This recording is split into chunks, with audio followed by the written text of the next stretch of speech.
এক জঙ্গলের হিংস্র বাঘের সাথে যদি একটা মানুষের ভালো বন্ধুত্ব হতে পারে, আফসোস আমাদের মুসলিম ভাইয়েরা কি এক হতে পারে না?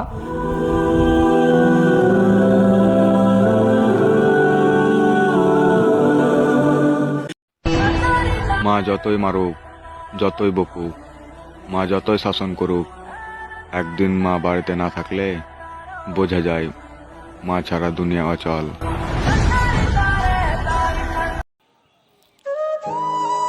যে ভাইয়েরা বয়স্ক বাবা আমাকে বাড়ি থেকে বের করে দিচ্ছ, সে ভাইদের উদ্দেশ্য বলছি, তোমরা বয়স্ক বাবা আমাকে বাড়ি থেকে না বের করে দিয়ে তাদের সেবা করো, কেননা তাদের পায়ের নিচে আমাদের জান্নাত।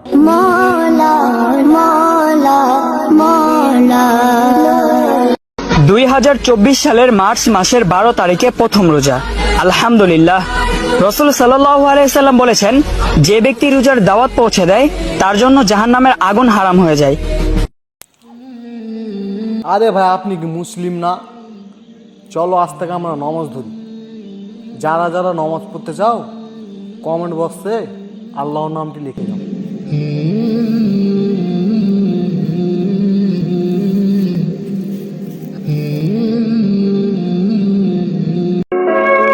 এই পৃথিবীতে আপন কিছু যদি থাকে সেটা হচ্ছে নামাজ। আপনার মৃত্যুর পরেও আপনার পাশে থাকবে।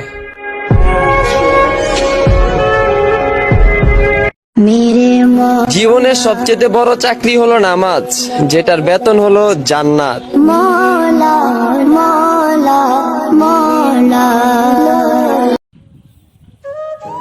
যে নবী নারীদেরকে সম্মান করতে শিখিয়েছে, যে নবী গরিব এতিমের মুখে খাবার তুলে দিয়েছে, যে নবী সারা জীবন শুধু তার উম্মতের কথাই ভেবেছে, সেই নবীকে যারা গালি দিচ্ছ, হয়তো তোমরা মানুষ হতে পারো কিন্তু তোমাদের ভিতরে মানুষত্ব নেই।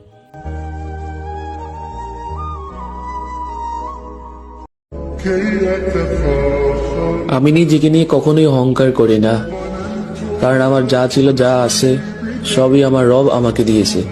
আর তুমি অন্যের কাছে চেয়ে নিজেকে ছোট না করে তোমার রবের কাছে চাও, কারণ রব কখনো তার বান্দাকে নিরাশ করে না। আলহামদুলিল্লাহ।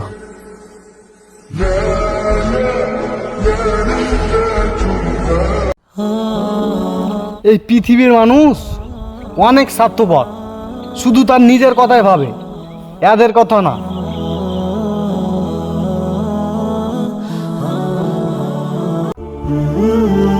আরে এ ভাইয়েরা, তোমার মা তোমাকে জন্ম দিয়ে কত কষ্ট করে লালন পালন করে মানুষ করলো, সে মাকে বলে ভুলে গেলে?